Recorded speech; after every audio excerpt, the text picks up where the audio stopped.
교우 여러분, 평안하셨나요? 우리 인생에 기회란 얼마나 찾아올까요? 특히 요즘같이 어수선한 때는 더 어렵겠죠?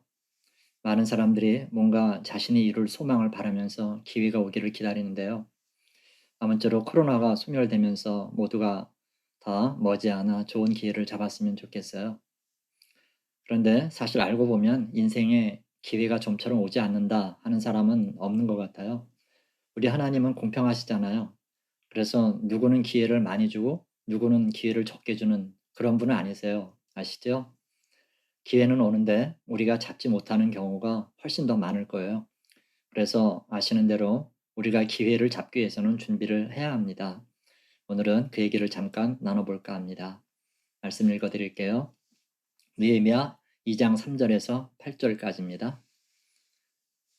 왕께 대답하되 왕은 만세수를 하옵소서. 내 조상들의 묘실이 있는 성읍이 이제까지 황폐하고 성문이 불탔사오니 내가 어찌 얼굴에 수심이 없사오리까 하니 왕이 내게 이르시되 그러면 네가 무엇을 원하느냐 하시기로 내가 곧 하늘의 하나님께 묵도하고 왕에게 이르되 왕이 만일 좋게 여기시고 종이 왕의 목전에서 은혜를 얻었사오면 나를 유다 땅 나의 조상들의 묘실이 있는 성읍에 보내어 그 성을 건축하게 하옵소서 하였는데 그때 왕후도 왕 곁에 앉아 있었더라.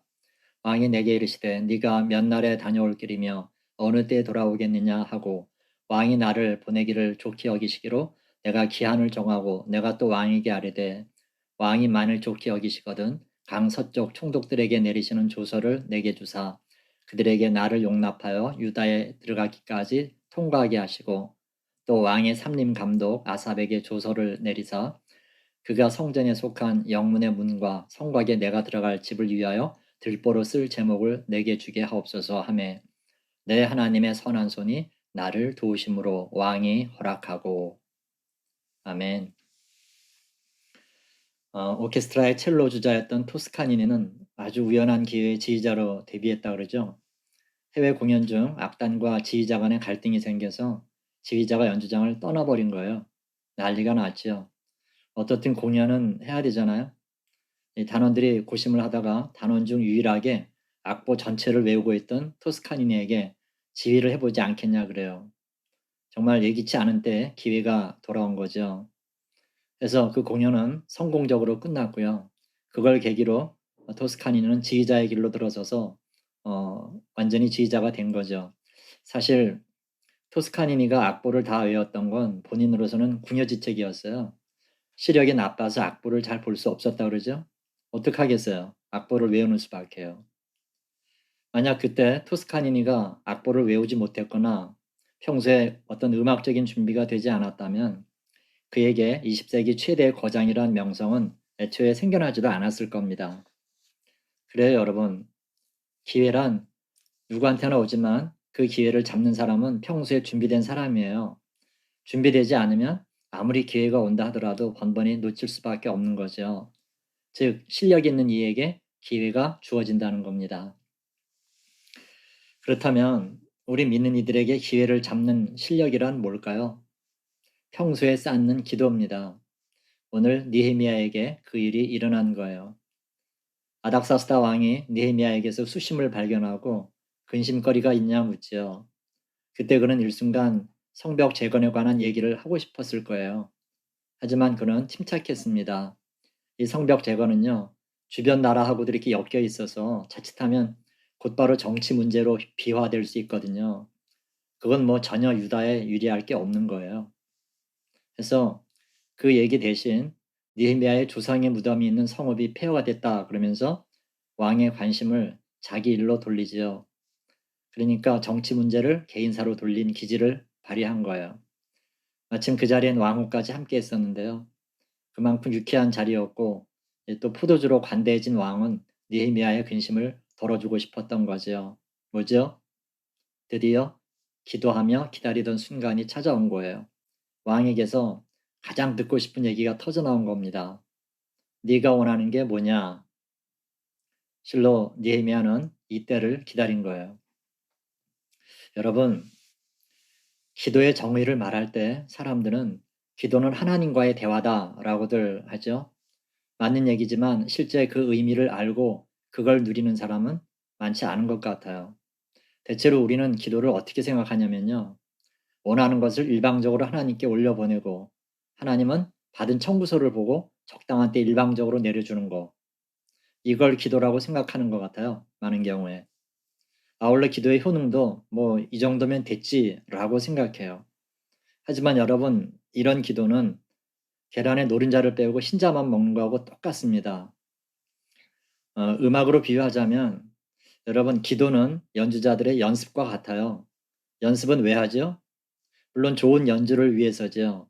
그래서 연습을 많이 하면 할수록 실력은 늘고 그것은 공연 때 훌륭한 연주로 나타나게 됩니다.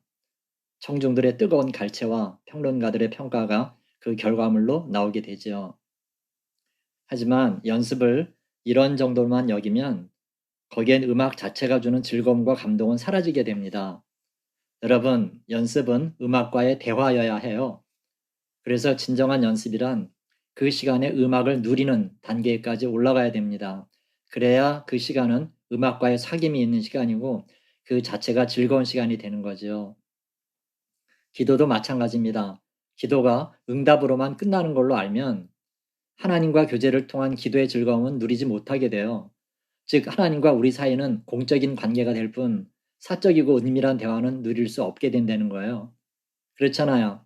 기도의 즐거움이 뭐겠어요? 나와 하나님 사이에 흐르는 은밀한 교제에 있다고요? 응답해 주시는 건 물론이고요. 그 전에 주님과의 대화를 통해 기도자는 이미 사안마다 충분한 리허설을 해보게 됩니다. 주님께서 선생님이 되셔서 지도해 주시는 어떤 레슨 시간처럼 된다는 거예요. 따라서 기도를 오래 하면 실제 상황에 부딪혀도 평소 선생님과 연습한 대로 연주할 수 있게 되는 거죠. 이미 뭐 연습은 충분히 되어 있기 때문에 전혀 어려울 게 없어요. 이것이 기도의 진정한 의미고 이것이 평소의 기도가 진짜 실력이 되는 이유입니다. 말하자면 느헤미야는 계속 이런 때를 대비해서 시뮬레이션을 했던 거예요. 그리고 기회가 오자 그는 유감없이 실력을 발휘하죠. 잠깐 집중해서 주님께 기도드렸더니 모든 게 선명해졌어요. 넉 달 동안이나 숙성시킨 리허설이었어요. 거칠 게 없었습니다. 그는 자신의 요구를 분명하고도 꼼꼼하게 아닥사스다 왕에게 말하고 왕은 그걸 모두 허락하지요. 이렇게 해서 예루살렘 성벽 재건에 관한 프로젝트는 설계와 시공 준비가 한꺼번에 끝나버린 격이 됐어요. 이게 바로 느헤미야의 실력이었던 거예요. 이제 느헤미야는요, 왕과 약속한 기간 동안 142년 전에 무너져서 그대로 방치된 예루살렘 성을 다시 쌓을 수 있게 됐습니다. 그 자신이 직접 동족들을 데리고 고국으로 돌아갈 거고요. 거기서 이스라엘의 남은 자들과 함께 역사의 주춧돌을 놓게 되겠지요. 느헤미야와 아닥사스다 왕의談판은 이렇게 느헤미야의 승리로 끝났습니다. 이 모두가 평소에 쌓아둔 기도가 없었다면 도저히 얻을 수 없었을 거예요. 기회란 이렇게 기도로 준비한 자의 것이 됩니다.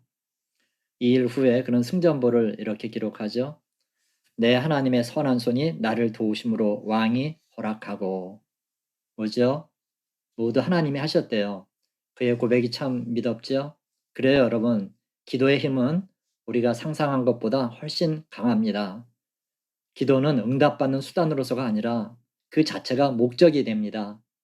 물론 기도라는 길 끝엔 우리가 궁극적으로 받기 원하는 게 기다리고 있지만 더 좋은 건 뭐죠? 그 길 자체도 너무 아름답다는 거예요. 우리 할 일은 뭐죠? 그 길을 즐겁게 가면서 그 가도의 향취에 흠뻑 취하면 될 일이에요. 그래요, 여러분. 기도는 기회를 기회로 만들어줄 뿐 아니라 그거 자체가 신나는 모험입니다. 그러니 여러분, 기도의 길로 즐겁게 들어서세요. 이 복이 저와 여러분과 늘 함께 하시기를 주님의 이름으로 축원합니다. 아멘. 기도하겠습니다. 하나님 아버지 감사합니다. 그간에 우리가 드린 기도를 돌아봅니다. 그저 일방적인 청구에 일방적인 지불이 아니었나 반성합니다. 이제는 기도가 그런 차원이 아니라 주님과의 진정한 교제의 시간이 되게 하옵소서. 나의 가장 사적이고도 은밀한 것까지 모두 폭로해서 아버지께 고백하고 우리는 거기서 주님 주시는 참된 평화를 얻게 해 주옵소서. 평소에 쌓는 기도가 진짜 실력인 걸 알게 하시고 늘 기도하며 주님 주신 은사 안에서 주님과 함께 계속 리허설 할 수 있도록 도와 주옵소서. 오늘의 한나라를 주님 앞에 의탁하옵고 예수님 이름으로 감사하며 기도하옵나이다. 아멘.